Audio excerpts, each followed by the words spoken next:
Hey there. Good morning, good afternoon, good evening, wherever you are. Welcome back to another Red Pill Religion podcast, Red Pill Religion, where today we say atheist art sucks. How the godless orc eat world. How the godless orc. Orc Wow. eat orc. Orc How the eat godless. orc. How the godless orc eat orc world creates only ugliness. You know, normally I'm so smooth that would have just come right out. But anyway, We'll uh, clean it up. We'll clean it up in post production. oh yeah, when we ever get around to it, yes. So anyway, if you tonight is as usual on Wednesdays. We might be changing the schedule, but as usual on Wednesdays, we are joined by our friend John C. Wright. But before we talk to him, let's mention to please support our work on redpillreligion.com.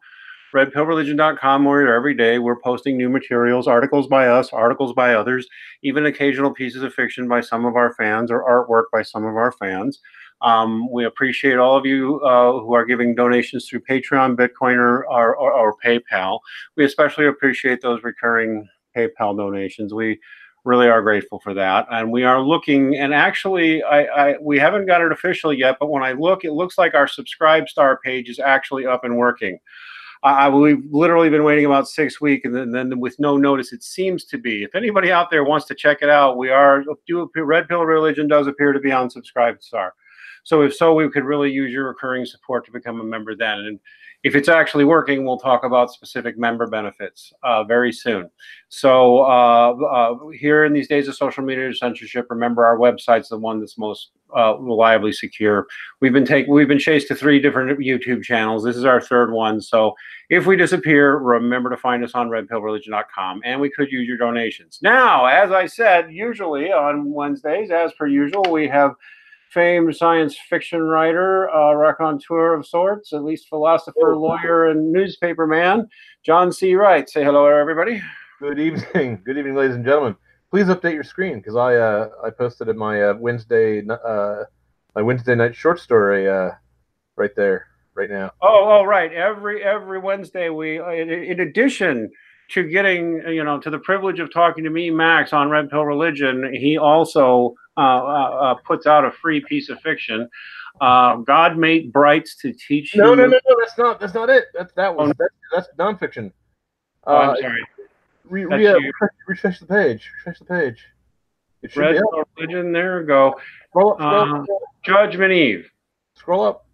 Nope. Judgment Eve last week. Did it not go? Hey, Patreon. It looks like your post didn't go, son. So maybe God also needs to teach you some humility because it isn't there. But that's okay. After the show, he will have some free fiction for you. And what will that free fiction be? It's called A Random World of Delta Capricorni AA. Okay. And I also posted a notice of our thing tonight. How come you're not seeing it? Huh.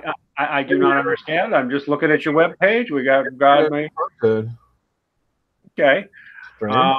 So, well, in any case, check out his blog anyway, and check out the work sign where you can buy some of his books. Many quite famous, award-winning and award-nominated, excellent fiction, old school science fiction and fantasy. My short story just showed up on your blog. Okay, well, I have no idea why. There it is. The World of Delta Capricorni, AA, also called Shetty. You love strange, hard to pronounce words, don't you? I did not make up that word. That's the name of a real star that circles Delta Capricorni AA. Ah, okay, excellent. I would have called it A Random World, but the story is so short that the title had to be long. That's a rule. It's like a one-page story. It's the shortest story I've ever written, except for one other one. I also, by the way, for those of you who have memorized every feature and detail of my page, my Patreon link no longer appears on my page because I am consigning Patreon to the abyss of the heathens because they have decided that they and not the Pope in Rome are my master. So, well, excuse me, the Pope in Rome is not actually my master. Jesus Christ is my master. Jesus H. Christ, as we call him. Those of us who know him well. So anyway, they decided that they were going to be my conscience, and they were going to scrutinize and my thought policeman and make sure that I loved Big Brother with all my heart. Okay? And I say, I don't care if it costs me money. Bugger them. They have no business being anyone's thought police They're there to help me pass the hat. That's all they're there to do. So unfortunately, I don't have a good place to go yet. I'm looking at Subscribestar. I'm looking at a few other options, but I'm getting away from them no matter where else I go. Well, I salute you on that. We've only got a few patrons left on Patreon, but we stay on for them. We keep hoping there'll be some kind of major sea change and shift in management and policy at a lot of these companies. I don't know if that'll happen. It depends on our prayer life. I mean, it does. I don't think these people are reacting to economic incentives because they're losing money. I don't think they're reacting to the cultural milieu because it's like 3 or 2% of the population that's saying all these things. I think they are devoted to a worldview. I believe that they live in a godless orc eat orc world. Yeah, they do. They do. I mean, this it's funny because we have atheists who listen to us and they just get so mad because they're so blinded by their own worldview. It's literally the case we can say, be any religion, don't even be Christian. Just your world will make more sense. Yeah, even being a witch is better than being an atheist. You're closer to reality in that case. Yeah, because at least you can see the third dimension that Mr. A squared of Flatland cannot see. But if you're an atheist, you're like a two-dimensional man trying to understand three-dimensional realities, and it's never going to make sense to you. And this is for anybody listening, because we know most of the people at places like Patreon, Facebook, Twitter, etc., are all ideological atheists or living in an atheistic milieu where you're not supposed to talk about the spiritual. It does impact behavior, and it impacts creativity too. It really does, especially if you're caught up in the modern, basically the modern type of dumb atheist I was. I'm sorry, but there's dumber versions of atheism than others. There's much dumber versions of atheism than others, and the modern one is the dumbest one.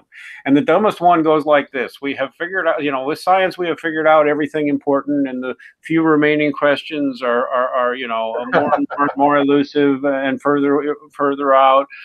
We have no need for a God. We can't believe in superstitious things like magic, spellcraft, spirits, demons, devils, angels, supernatural forces. That's all just cartoons and kid stuff. That is the most cramped worldview imaginable, actually. And it's most ridiculous. And it's the worldview that says you can get everything down to psychology and what somebody's motives are, rather than what's true or false. And I see it constantly. My God, man, if you're going to be an atheist, please read Sartre. Please read some Nietzsche. At least have some substance to you. A Sartre atheist is at least interesting in a kind of, wistful, romantic, melancholy way. Holy God in heaven.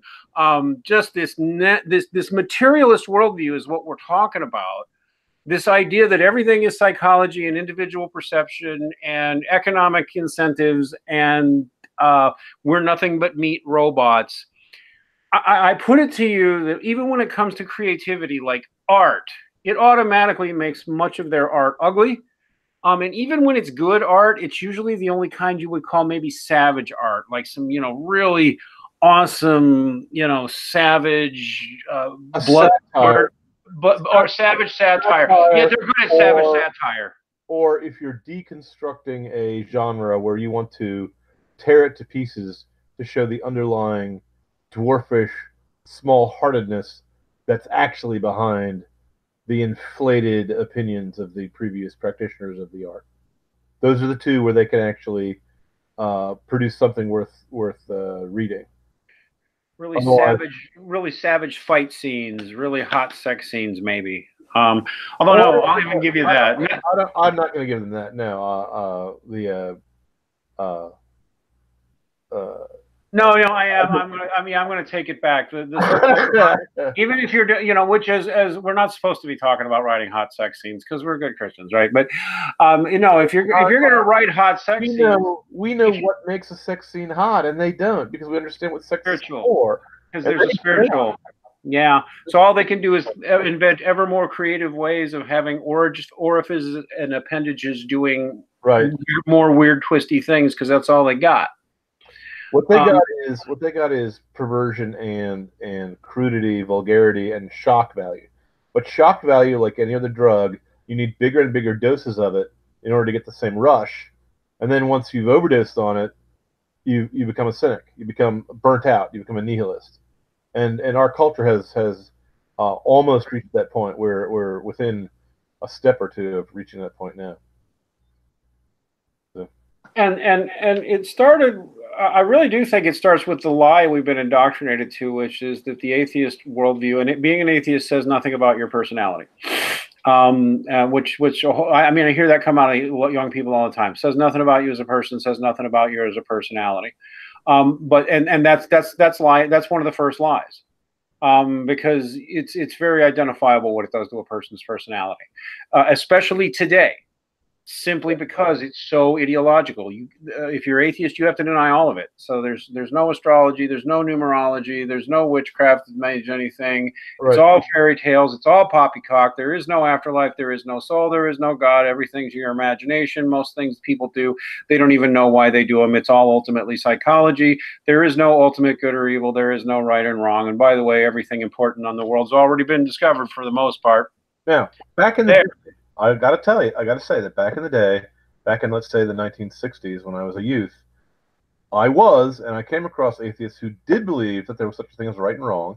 They did think there was a moral order to the universe, and they did think that reason was rational. They did believe that logic actually worked and operated. They just didn't believe in the Christian God, okay?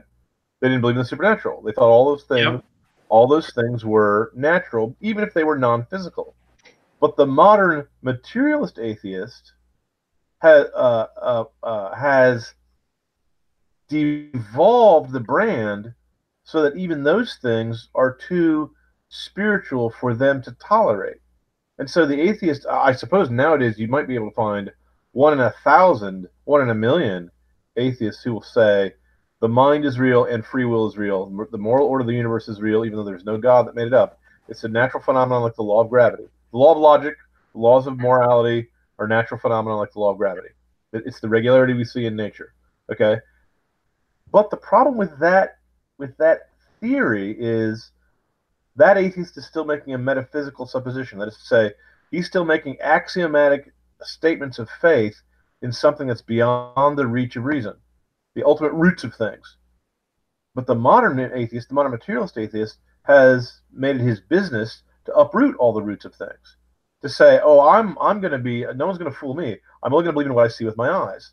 Okay. Well, the technique of only believing what you see with your eyes is itself not something you can see with your eyes. It's a self-defeating proposition.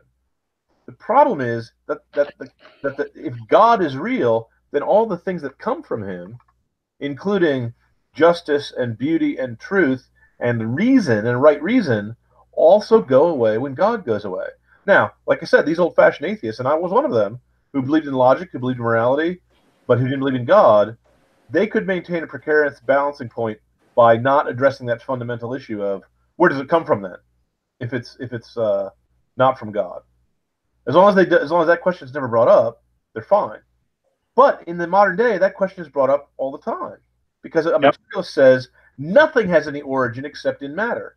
Well, matter can have weight, it can have temperature, it can have voltage, it can have other material properties, but it can't have good and bad. It can't have true and false. It can't have right and wrong. It can't have beautiful and ugly. Those are all exist or non-exist, basically. Those are all things those are the properties, those qualities relate to how the mind reflects on reality. How a word can be true or false because the word it represents could either be as the man says or not as he says. Okay? A poem can be beautiful or ugly because the words either touch the divine or they don't touch the divine. Okay? But matter is just matter.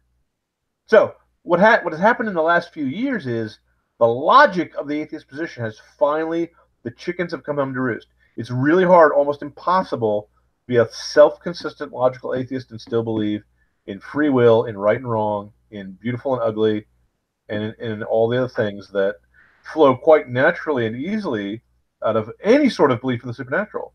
Even if you're a witch, I'm not a snob when it comes to religion. Any religion is better than no religion.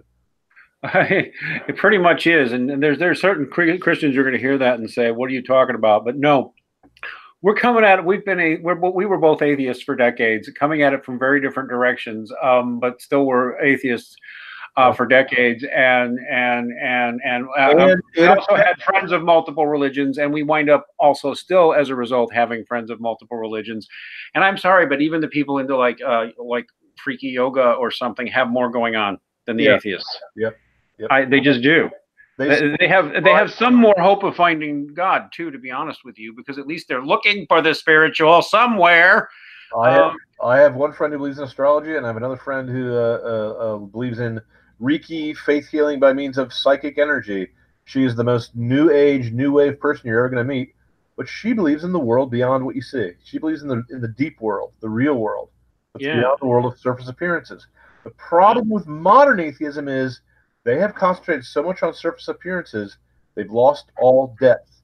They are the shallowest people imaginable. They're so shallow that they can't tell the difference between love and lust. They can't tell the difference between truth and propaganda. They can't tell. They said they can't tell the difference between, and this is reflected in their art. If we want to draw it back to the topic, this is reflected in what they put forward as stories to entertain the public, and what they put forward as art to express their view of the world, to praise the vacuum that they worship, the nothingness. And let's start with, for example, something called Star Trek Discovery. Okay? Oh, the pain! Make it stop! Make it stop! This is just it's all as far as I'm going to go.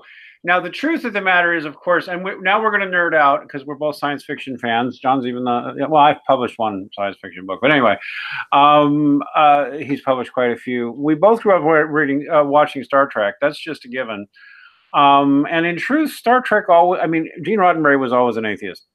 Yep. And always kind of anti-religious. But he was those guys I was just talking about who retained enough of the Christian worldview, retained enough of the Jewish worldview that he still believed in something greater that the spirit of man was supposed to strive for.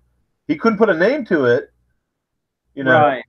But we're all striving for something better. Yeah, we're all striving. Basically the Federation and humanity going out into space is what he substituted for God, which is ridiculous because you can have God and go out into outer space unless you're one of those strange flat earthers who thinks outer space is a dome over us. But otherwise, you can have a God and go into outer space as much as you want.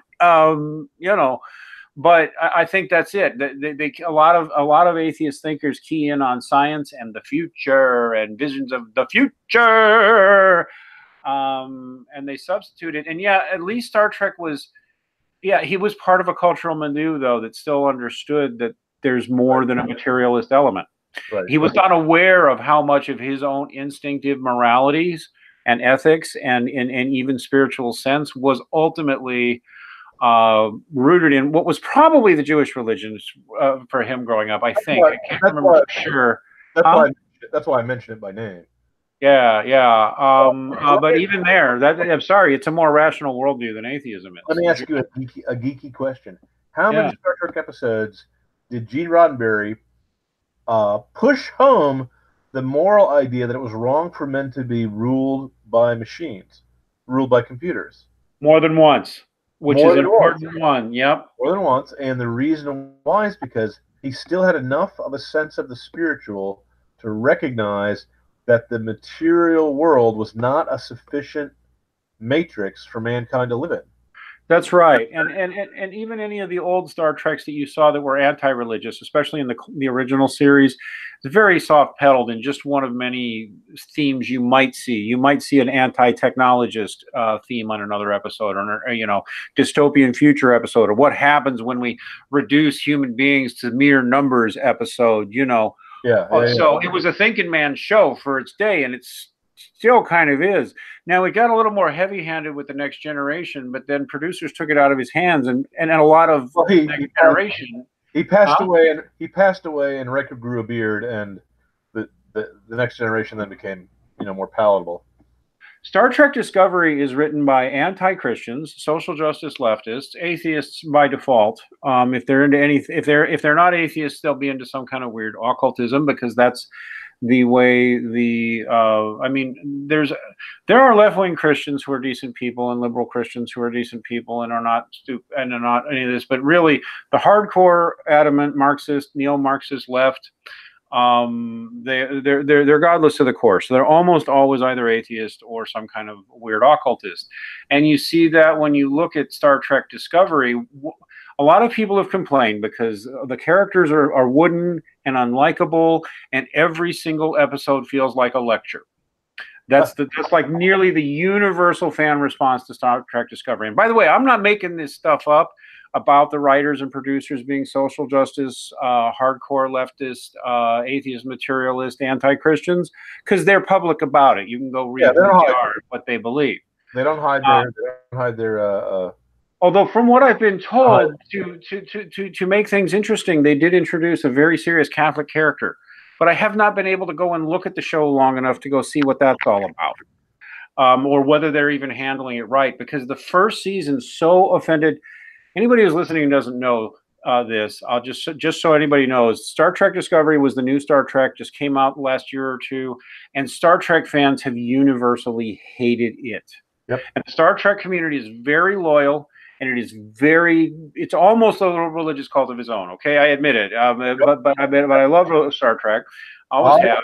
And fans hate Discovery. I based my life on Mr. Spock. When I saw Mr. Spock in Star Trek, the original series, I said, "That's the way I want to live." That guy is determined. He's stoical. He doesn't. Nobody can manipulate him. He does his jobs. He does his job. He does not allow emotion to overwhelm his reason. I mean, there was no other character I could see that was like that in any show.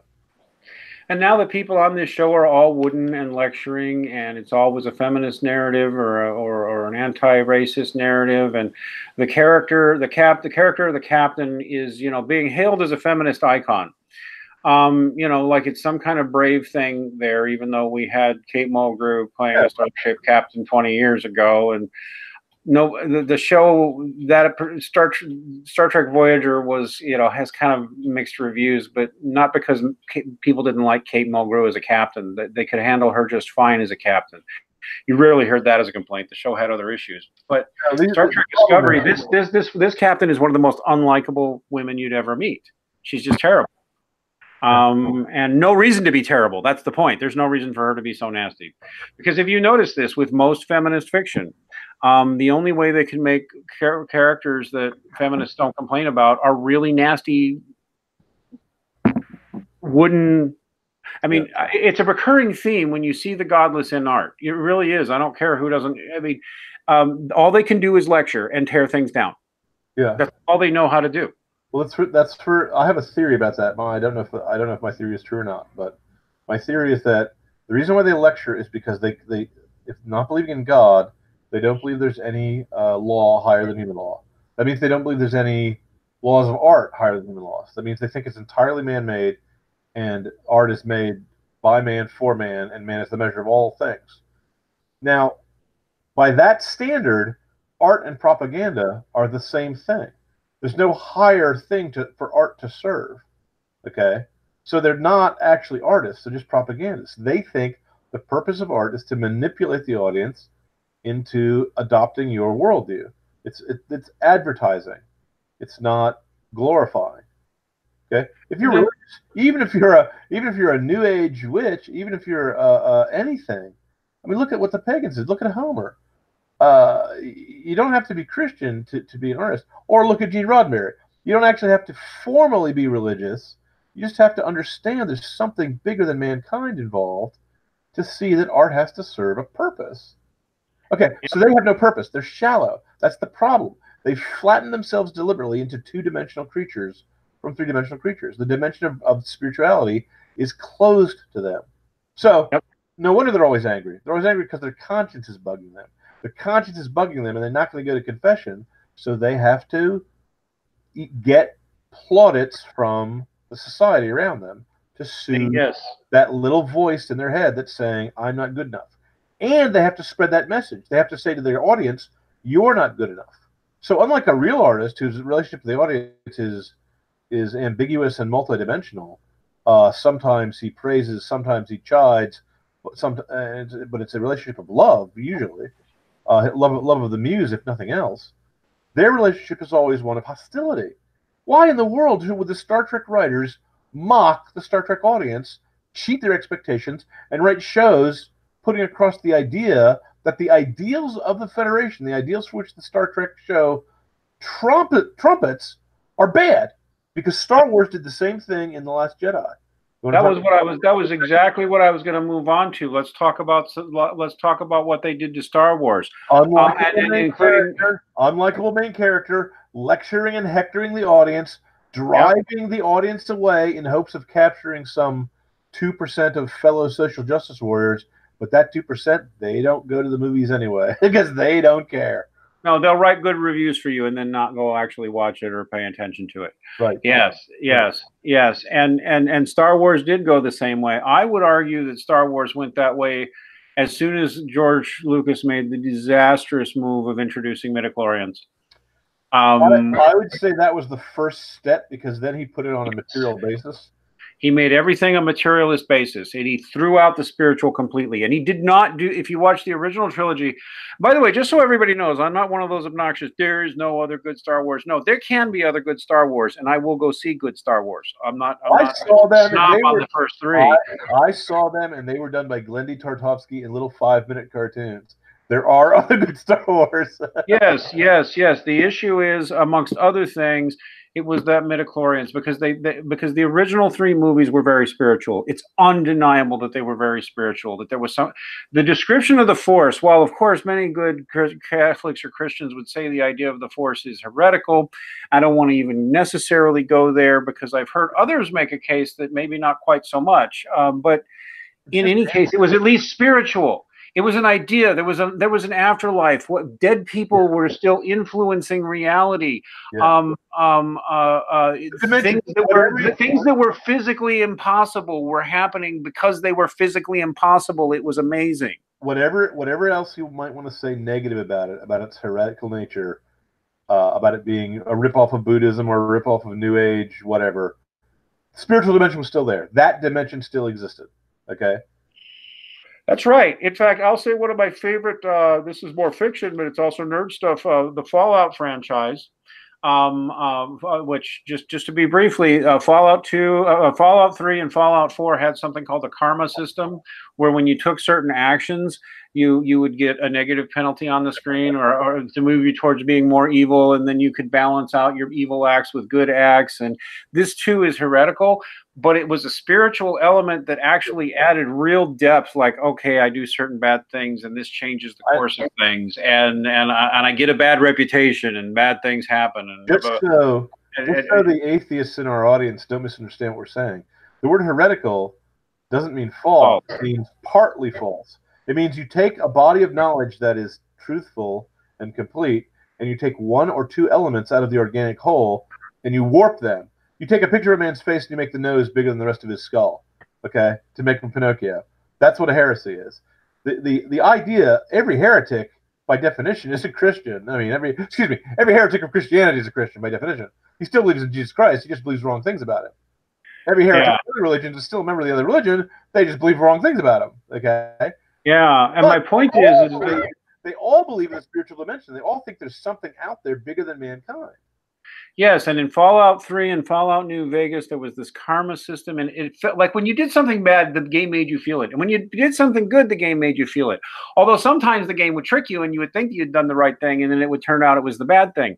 And that added a whole element to the game that made it so much more interesting. One of the reasons Fallout 4 sucks is they took that out. So anybody who's Fallout 4 fans, it's one of the many things wrong with Fallout 4. They completely took out all the spiritual element. In the online game where you can play a good or an evil Jedi, they also keep track of your good and evil acts to see how strong or weak you are in which side of the Force. I have a question. I have a completely geek question, and I don't know the answer to. Do they have any Organians in Star Trek Diversity, Star Trek Discovery, or any of these higher energy beings that have the mood and flavor of angels, even if they're not technically angels? Because the Organians were elevated beings. They were original masters. They were arhats. They were angels in the original show. They weren't technically that thing, but they were They stood in the same shoes. One of the features of 1960s, 1970s, 1980s science fiction that was common, especially 60s, 70s, was this idea of super intelligent aliens like the Organians that John's talking about here. As a recurring thing, Arthur C. Clarke was into that theory too. It's actually what more than just intelligent. They're non-physical. So they're made of energy, which is the closest a materialist can come to spirit. They're supposed to represent spiritual things. They're not just big brains. We also saw big brains in running the Gamesters of Triskelion, and those guys were not angelic. Okay, they were diabolical. If you see what I'm saying. Yeah, and even that, your good science fiction, I would think that even if you're going to go away from a Christian worldview or a monotheist worldview, at least that old Star Trek was exploring these ideas, and actually, that there might be, energy beings more powerful than us, more intelligent than us, more aware than us, and in the case of the Organians, more peaceful, more kind, and more virtuous. Yeah, yeah. Now, here's what I haven't watched Star Trek Discovery. I couldn't even stand the idea. Are there Organians in Discovery? I don't know, sir, because I refuse to spend much time on it. I will, of course, being a Star Trek geek since I was born, pretty much, I will have to see Discovery at some point. But I'll probably wait till it's like free on Netflix or something. And they may fix the show. Well, they may fix its issues. They've been trying. They've been trying real hard to fix its issues. Basically, firing people. I myself don't think that Star Wars can fix the issues after The Last Jedi, because The Last Jedi took the Force and made it into something where the Jedi are not supposed to be using it, and they can't use it right, and the Force is going to continue without the Jedi to use it, and it's everyone is no good who tries to use it to do some good with it. Did anyone understand what the moral point of The Last Jedi was? Well, here it was just kind of a general deconstruction, and the stable boy at the end is the next Jedi, because he does nothing of the tradition. Burn the past. Essentially, yes, and this again was the atheist materialist worldview destroying something just to destroy it, and inverting everything and perverting everything and destroying it. I mean, even Mark Hamill was appalled with that. As he should have been. I feel such sympathy for him. I'm writing an entire 4-book series just to avenge him. And the thing is, it is the atheist materialist worldview. If you're still not convinced, just look, guys. I mean, even if you are religious, a lot of religious people seem to be oblivious to this too. The materialist worldview is everywhere, and is caused by the dogmatic atheism indoctrinated into students in our schools and through most of our media. We're taught to think like materialists, and it's making the whole culture insane. I mean, literally. I'm going to say what one of the basic premises of the materialist culture is, that even my faithful religious friends have sucked into their gills without noticing it, and that is the idea that evolution and progress proceeds by means of the strong destroying the weak. Whatever is unfit to survive falls away, and something more efficient takes its place. And Marx took that Darwinian concept and attached it to human history. So the theory there is that we should burn the past. Does that sound familiar, Star Wars fans? Yeah. Burn the past in order to progress. Now, if you're building a tower and you're on the 100th floor of the Empire State Building, and someone says, let's dynamite the first 3 stories to make room for more growth at the top, wouldn't you say, wait a minute, the top 100 stories rest on the foundations? Because neither in art, nor in law, nor in any other human institution that accomplishes things, even the Christian religion itself sprang out of the Jewish and is a succession or unfolding of revelation through history. Nothing wholesome eats its own roots. The dragon is not supposed to eat its own tail. That's a witchcraft image. It's a pagan image. The idea that you can honor your descendants by dishonoring your grandparents, that's madness. That's insane. So the idea that the next Star Wars or Star Trek is going to be good because they've deconstructed and spit all over the previous versions, that doesn't make any sense. Well, let me just put it to you this way. It's an open question whether or not Star Wars should be resuscitated. Do we really need to be clinging on to it? It's well past its shelf life. You can make a case for that. But I would just say to resuscitate. Hang on, I'm not done, sir. It was killed off. It did not die a natural death. So all one needs to do to resurrect it is to simply shred those and say those never happened and start over. Like Highlander 2. Yeah, basically, that's how you do it. I mean, like everything past X just didn't happen. Sorry, right. Not starting over.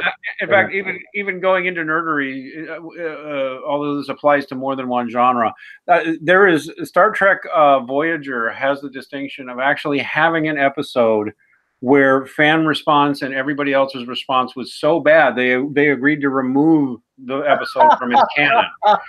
That episode is no longer canon, even though it was shot and aired and you can find it. They actually removed it, and it was really weird. I actually think some freaky transhumanists just managed to sneak some stuff in there, because there's always these weird transhumanists in science fiction circles. I'm sorry, but there is.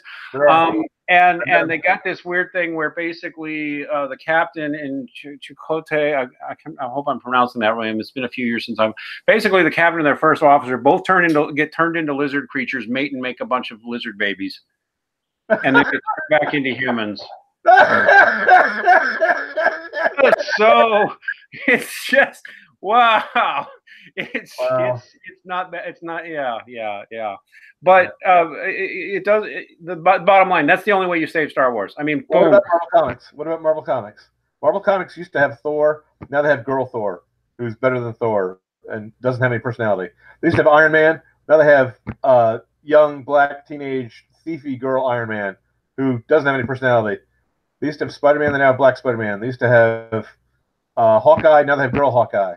Well, there's nothing inherently wrong about this except when they just start redefining ancient characters for no good reason. But I didn't say anything is wrong with Batgirl being a character of Batman or Supergirl being a character of Superman. Notice two things are different. One is these characters being called by the exact same name in every case I just listed. Yeah. You know. And second is they're being used as a tool, as a bludgeon to diminish, demean, and mock the original character. Sir, are you saying that Superman cannot be played by a black one-legged lesbian? I'm saying Superman cannot be played by a black one-legged lesbian. You horrible racist, sexist, misogynist. I'm sorry. Your only reason for putting that black one-legged lesbian into the role is to prove your virtue to me that you're willing to hire a lesbian actress.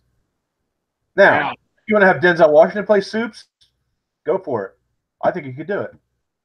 Because he'd actually be playing the character. Actually, see, that is one of the things, too. Just changing... But do you see the difference? All Superman is a Kryptonian, so no human is actually going to be a member of the same race as Superman is supposed to be, right? But if you gave a guy like Samuel L. Jackson the role of Superman, he'd be like, all right, this is what Krypton is. Yeah, this is what Krypton is all about. About Samuel L. Jackson playing Nick Fury, No. Because he acted that thing out of the park in the movies, and even in the comics, he is one badass. Okay, they actually have him play the character. Yeah, and a Denzel Washington. And I am not complaining about Rhodey putting on the Iron Man suit and being a black Iron Man. That's perfectly fine because that's Rhodey. Because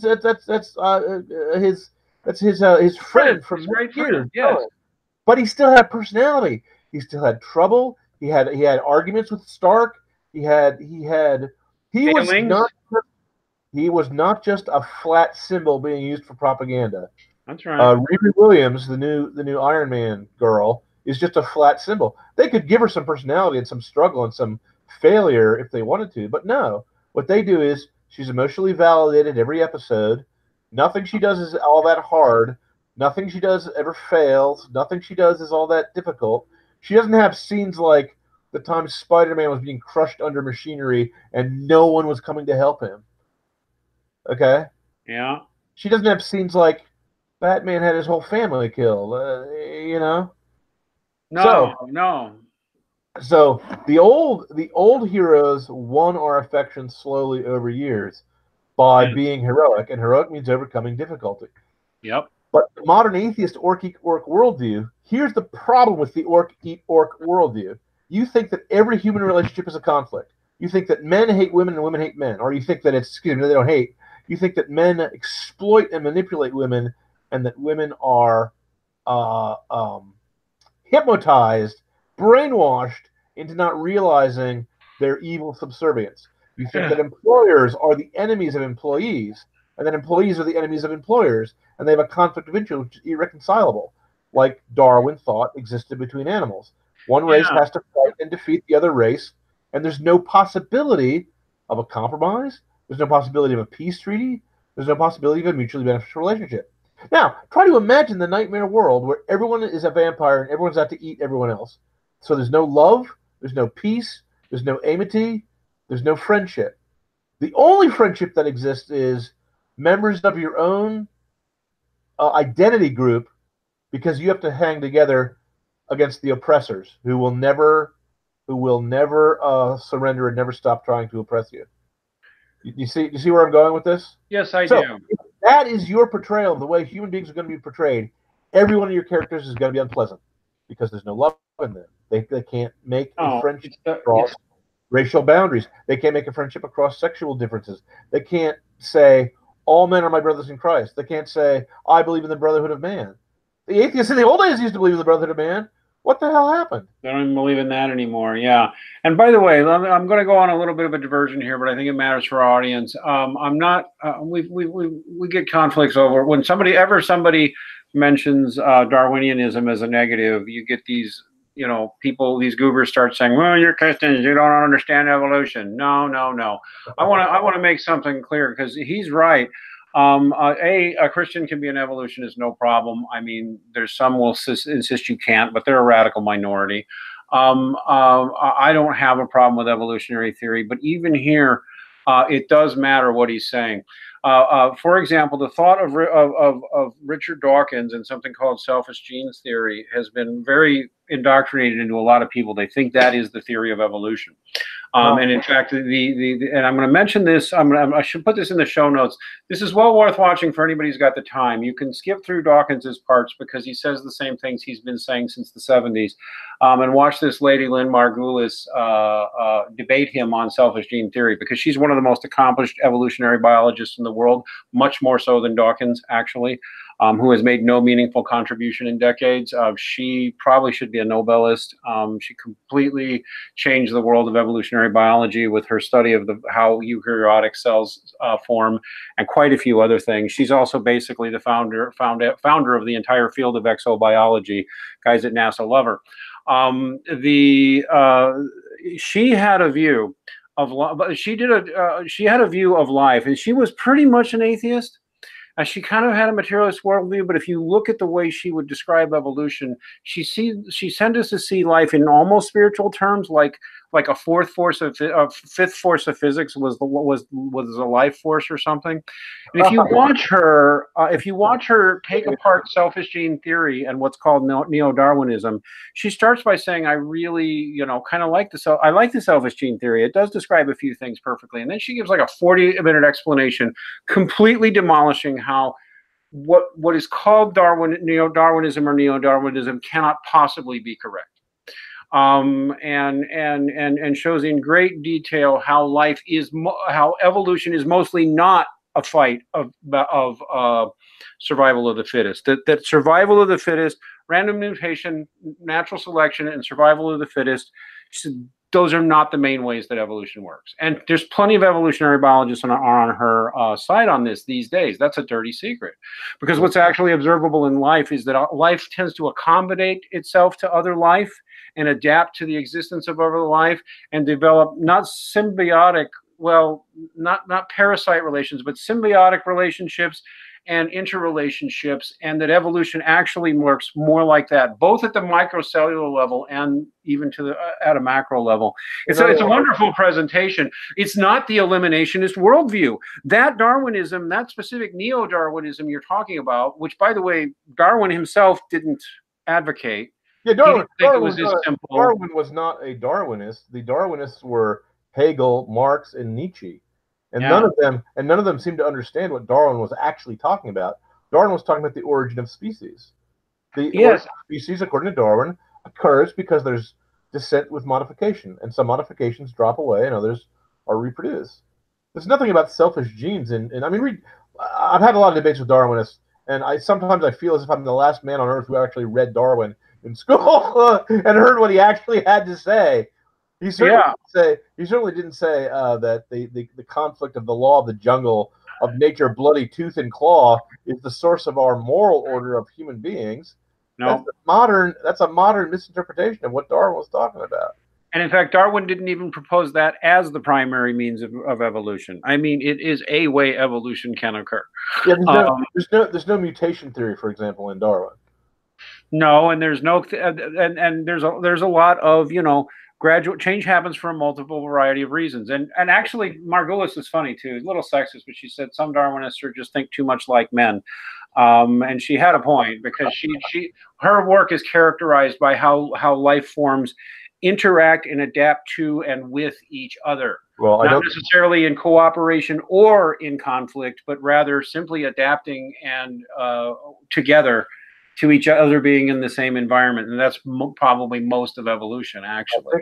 I don't think it is fair to call something sexist because he notices that men and women tend to think differently. Certainly masculine men think differently than feminine women do.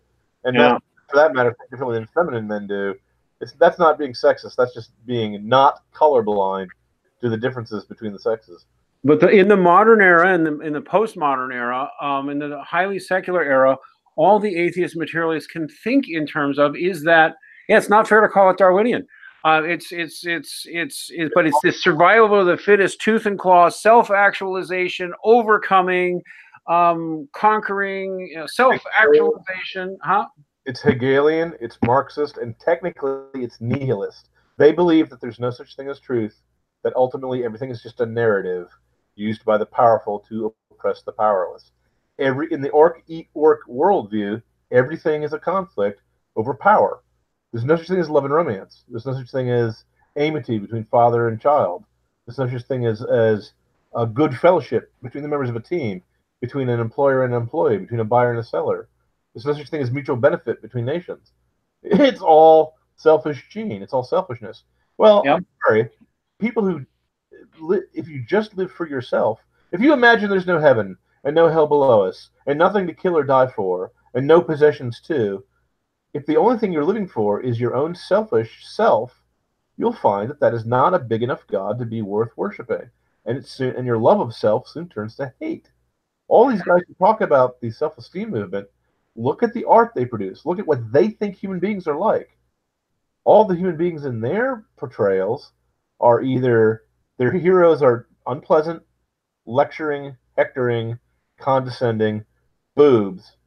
And I say this, I can't think of a single exception in any of the science fiction I've read recently, of the SJW type of Star Wars, Star Trek, Marvel comics. Even DC is being affected to some degree. Doctor Who. Doctor Who is undergoing the same thing. It's become hyper-feminist, hyper-social justice. Every episode's like a lecture to children. And everyone's either a lecturer or they're a victim. And there's nothing to admire in either of those things because the victim just suffers.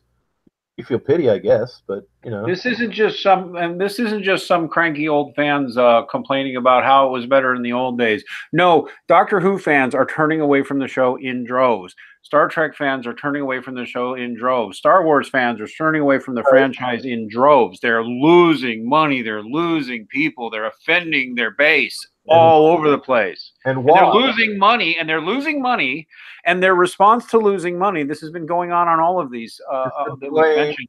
The audience is paying them. It's to blame me, to blame us, to blame you suck, audience, for not liking what we gave you. Yeah, and but you're bad people. But you're not giving me what your franchise is promising. You're not. I mean, modern Doctor Who is not Doctor Who. Doctor Who's undergone many changes in the past. Okay, some were fools, some were clowns, some were Tom Baker, and some were other people who were not Tom Baker. As you can tell, I'm a big fan of one of the Doctors. Uh, but where do they get this idea that the way to win an audience is to offend the audience, to insult the audience? Because Star Wars did it. Your Snoke theory sucks. Star Trek Diversity did it. Doctor Who does it now. The Ghostbusters remake did it. Why are they taking all of these iconic, well-beloved, and cash cow franchises? The Golden Goose, the goose that lays the golden egg. Okay, they got the goose that lays the golden egg, and they're wringing its neck. Why? Why do they hate the audience so much? Their own audience.